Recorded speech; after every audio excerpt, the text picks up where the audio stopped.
Бәріне сәлем, мен аты Мақсат. Бүгінгі видеоның тақырыбы елдегі туризмді әлемдік аренаға шығару жолдары.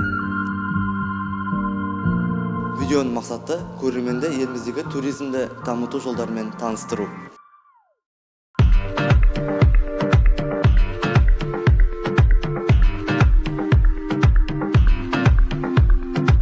Өркениетті елдерде туризмді дамыту басты мақсаттардың біріне жатады, және туризм елдің мәртебесін қалыптастыратын құрал болып есептеледі.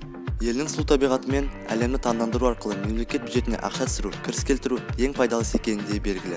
Қазақстандағы туризмді жоғары деңгей сатысына дейін көтеру үшін келесі шараларды іске асыру керек.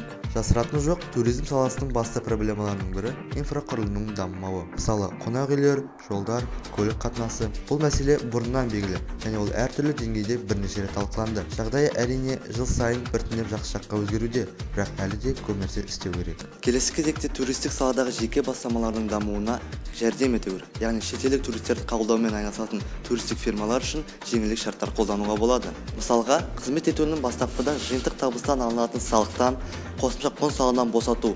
Сонымен қатар, туристердің негізгі ағымы жоспарланып отырған аймақтарда инфрақұрылым объектілерін салумен айналысатын ұйымдарды субсидиялау және жеңілдетілген несие беруді қарастыру керек.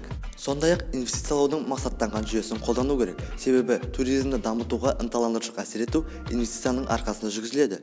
Әсіресе жергілікті жұмыс күшін және жергілікті өндіріс материалдарын қолдануды іске асыру мақсатында инвестициялау керек. Сонымен қатар Қазақстанда шетелдік туристер ағынын көбейту керек. Осы ретте шетелдік туристер ағынын қалай арттыруға болады деген сұрақ келуі мүмкін. Бұл жағдайда Түркия мен Таиландтың туризмге түсетін кірісті көбейту үшін визаны арзандатып, кейбір мемлекеттер үшін визасыз жүйе енгізгені нәтижелі болғанын көре аламыз. Біз де осы тәсілді қолдану арқылы туризмді дамыта аламыз. Қорытындылай келе, осы айтылған шараларды іске асырсақ, қазақстандық туризмді әлемдік деңгейге дейін көтеруге болады деп айтқым келеді. Назарларыңызға рахмет.